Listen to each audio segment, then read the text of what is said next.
कांग्रेस की गुप्त बैठक, आरजेडी में खलबली। बिहार में टूट गया कांग्रेस आरजेडी का गठबंधन। बिहार चुनाव को लेकर कांग्रेस ताबड़तोड़ गुप्त पर गुप्त मीटिंग कर रही है।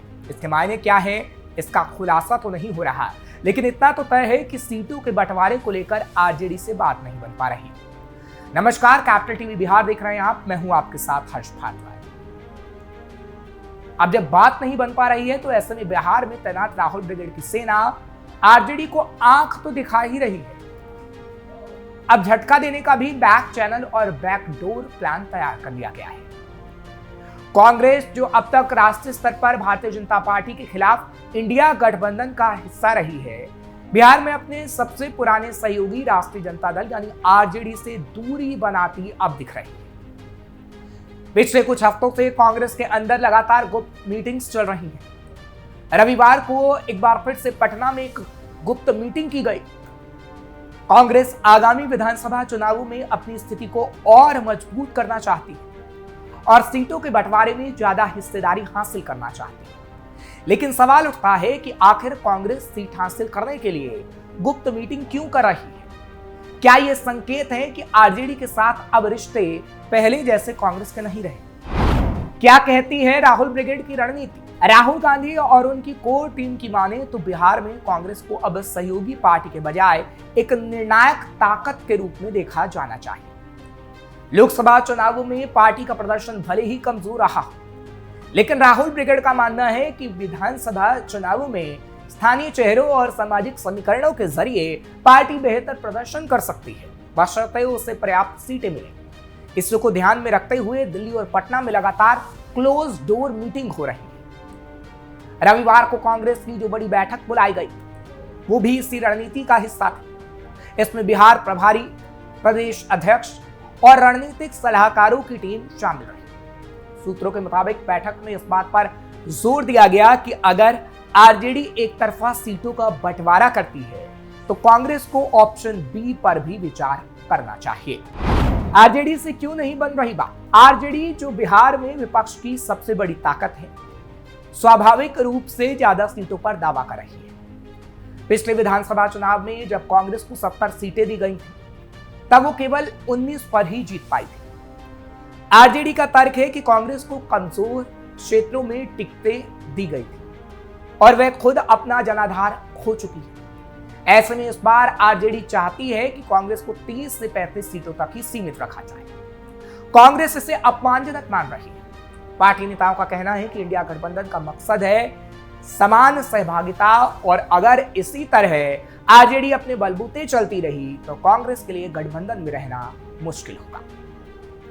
सूत्र बताते हैं कि राहुल गांधी ने अपनी कोर टीम से यह साफ कहा है कि बिहार में पार्टी को अपने संगठन को दुरुस्त करना होगा और केवल मोल भाव की राजनीति से बात नहीं बनेगी।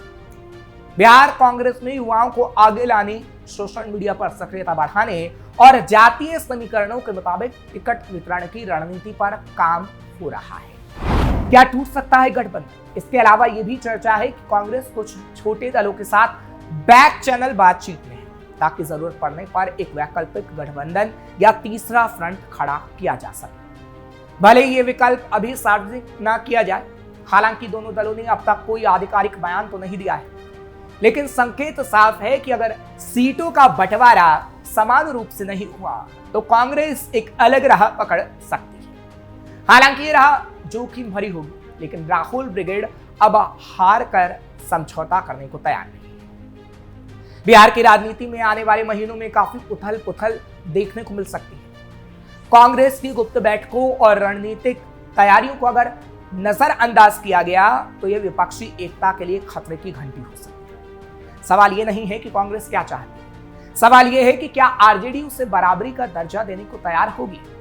कुल मिलाकर ये लड़ाई सिर्फ सीटों की नहीं, सियासी सम्मान की भी है और इसी सम्मान की लड़ाई ने कांग्रेस को गुप्त से गुप्त रणनीतियों पर काम करने को मजबूर कर दिया है, जिससे साफ लग रहा है कि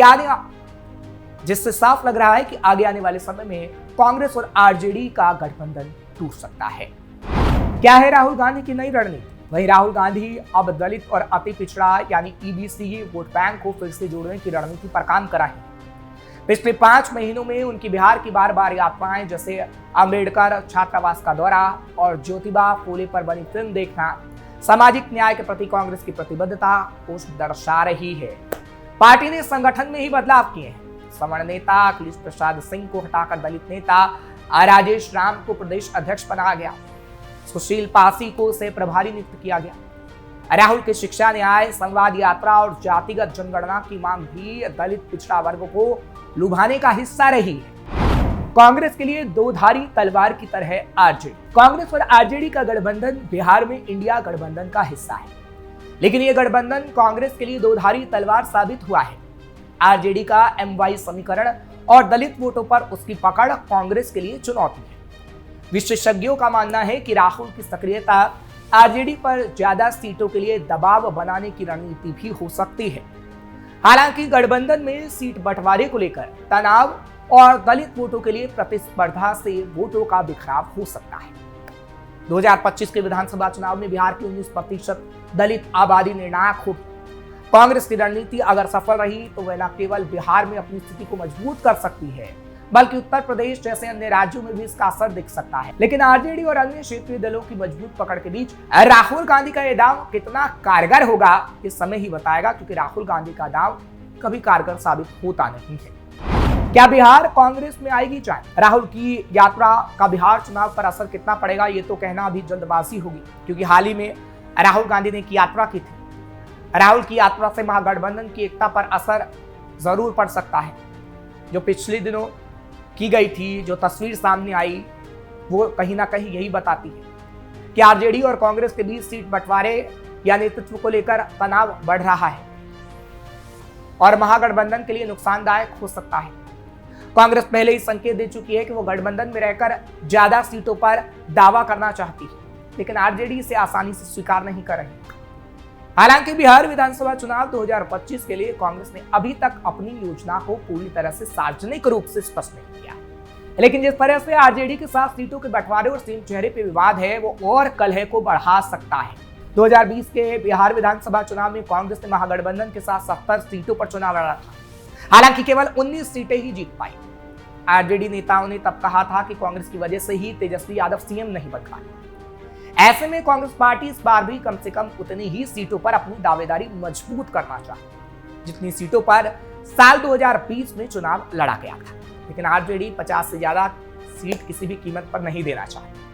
हालांकि कुछ रिपोर्ट्स और नेताओं के बयान ये भी संकेत दे रहे हैं कि कांग्रेस 100 सीटों से नीचे नहीं मानेगी। यानी राहुल गांधी का मकसद कांग्रेस की खोई जमीन को पाने का है और आरजेडी के साथ सम्मानित तरीके से सीट शेयरिंग का फॉर्मूला तैयार करने का है।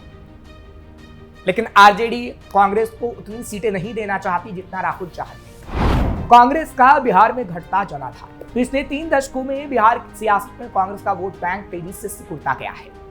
1990 में जहां पार्टी का वोट शेयर करीब 25% था, वहीं 2020 तक ये घटकर लगभग 9% पर आ गया। इस भारी गिरावट ने कांग्रेस को बिहार में हाशिए पर ला खड़ा किया है।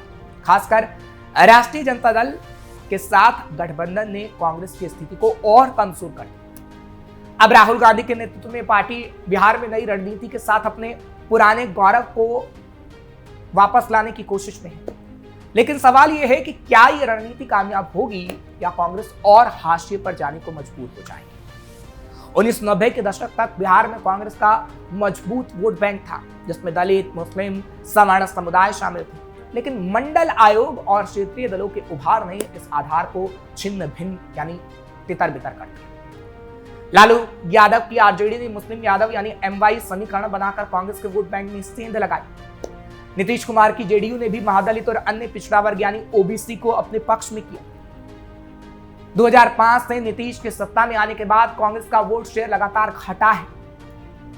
2010 में पार्टी को मात्र 4 सीटें मिली थी और 2020 में महागठबंधन के हिस्से के रूप में केवल 19 सीटें ही हासिल। अब देखने वाली बात होगी कांग्रेस अपने आप को 2025 के चुनाव में कितना मजबूत कर पाएगी या फिर पिछले चुनावों की तरह ही धाराशाही हो जाएगी। फिलहाल आपको ये खबर कैसी लगी कमेंट सेक्शन में जरूर बताएं। खबर को लाइक शेयर करें, कैपिटल टीवी को सब्सक्राइब करना मत भूलिएगा।